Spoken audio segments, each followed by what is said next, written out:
In this video I will make a circular saw crosscut jig. I need to measure the maximum depth of cut of my circular saw and the minimum play between the base and the electric motor. And I need to measure the base width too. I always wear ear protection when I use my circular saw. I cut the jig sides. They will support the runner. I cut two like that, with the same dimensions. Now I cut the runner on which the circular saw will slide. I recorded this video some years ago. Now I think maybe it is not a good idea neither to connect the vacuum cleaner hose to the saw, nor to stay behind the saw like that when I cut. The rest of this plywood board will be the base for my jig. You can find the dimensions in the link in the information below this video. I take a 4mm thick marquetry sheet and I make a mark in the edge that was cut when I bought it. That is, for sure, a more straight cut than the one I can make with my saw.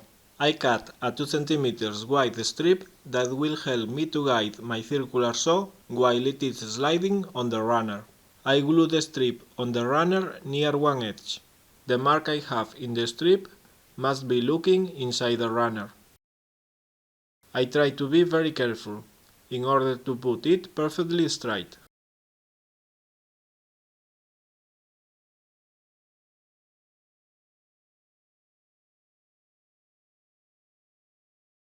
I make a mark in the middle of one support.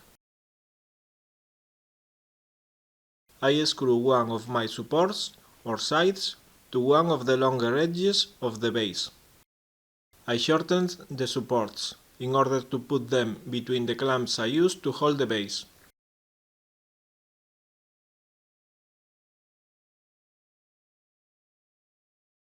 I screw the other support in front of the first one, in the other long edge of the base.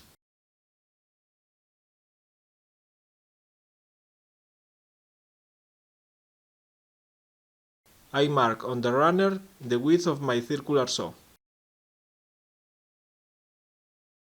and I aligned it with the mark I made in the support.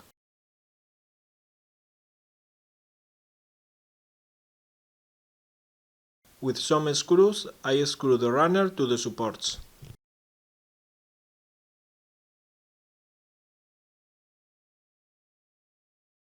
Making sure the screws head are flush with the runner surface. I put the screws away from the marks I made in the runner, and away from the marks in the side supports. If I put the screws near the marks, I will probably cut them with the circular saw. Now I can cut the strip if it is too long, and I fasten it with small screws.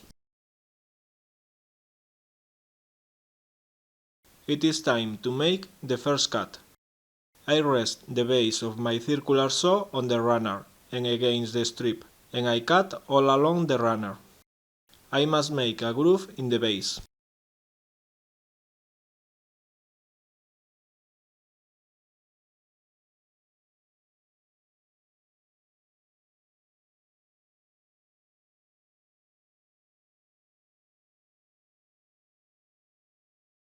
That is a bad pencil. That's a good pencil. The mark is to determine where to put this strip. I screw it in one side, and with one side of the square against the edge of the groove, I make sure to put the strip at 90 degrees with the groove. I fix the strip with more screws, and I put the runner in place. Yes. No? Yes? Just make a decision.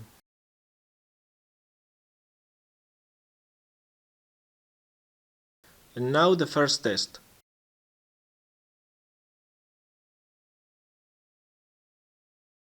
The crosscut is good enough,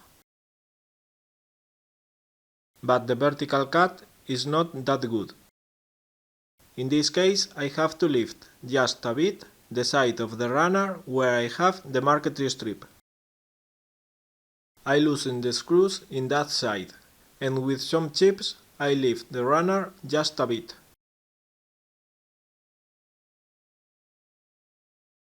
I make another cut, and I check it again. And now both cuts are good enough. Thanks for watching. You can find all my woodworking videos in my channel, and if you like my videos, thanks for subscribing to my channel.